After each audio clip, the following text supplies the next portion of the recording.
असताना की त्यांनी ती पाकिटं घेऊन आलेली होती आणि ती पाकिटं पैसे वाटतो असं त्याचा सगळा उहापोह केला. निश्चितपणाने त्यांना त्यांचा पराभव समोर दिसत असल्यामुळं हे सगळं त्यांच्याकडनं केलं जात आहे त्याचे ठामपणे आम्ही सांगू शकतो. कारण की कार्यकर्त्यांची बैठक होती. कार्यकर्ते बैठक करत असताना ही बैठक एकतर उधळून लावली आणि त्याच्यामध्ये त्यांनी आणलेली पाकिटं सगळ्यांच्या समोर दाखवून पैसे वाटतो असं चुकीच्या पद्धतीने हे सगळं सांगितलेलं आहे. आणि सगळ्यात महत्त्वाचं की भारतीय जनता पार्टीला कुठेही मतदारांना पैसे वाटण्याची गरज नाही. कारण आम्ही विकासाच्या मुद्द्यावर मतं मागतो आणि निश्चितपणाने मतदार आमच्या बरोबर आहे हे ते आम्हाला. पोलिसांनी या प्रकरणात गुन्हा देखील दाखल केला आणि आपले कार्यकर्ते सोमावरती त्यांचं नाव त्याच्या गुन्ह्यामध्ये दाखल झालं नाही. जी तक्रार केलेली आहे त्या तक्रारीची चौकशी होईल.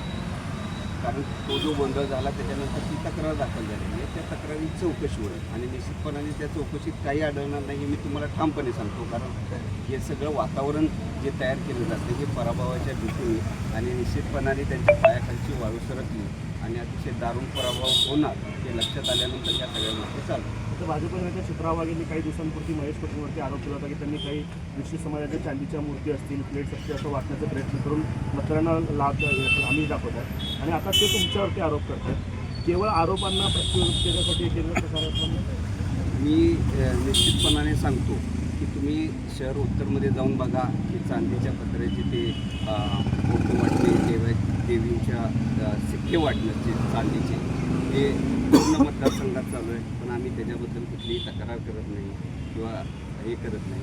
पण याच्या उलटं म्हणजे उलटा चोर कोतवाल को डाटे अशा पद्धतीचं हे सगळं महेश पटेलचं चाललेलं आहे आणि अतिशय चुकीच्या पद्धतीने हे सगळं चालू आहे. निश्चित 23 तारखेला त्यांना त्यांचं या सगळ्याचं उत्तर मतपेटीतनं निश्चितपणाने मतदार देतील असं मला वाटतं. विरोधी पक्षाकडून शिक्षक देखील कामाला लावले गेले असा देखील आरोप होतो.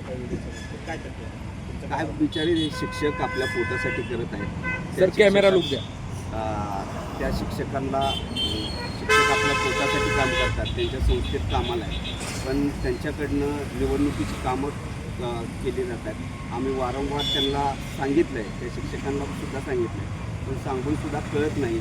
काही ठिकाणी पॉम्पलेट वाटले जात आहेत, काही ठिकाणी त्यांच्या माध्यमातून पैसे वाटले जात आहेत. असंही आमच्या निदर्शनात आलं आहे. आम्ही त्याची तक्रार आता निवडणूक आयोगाकडे करतो.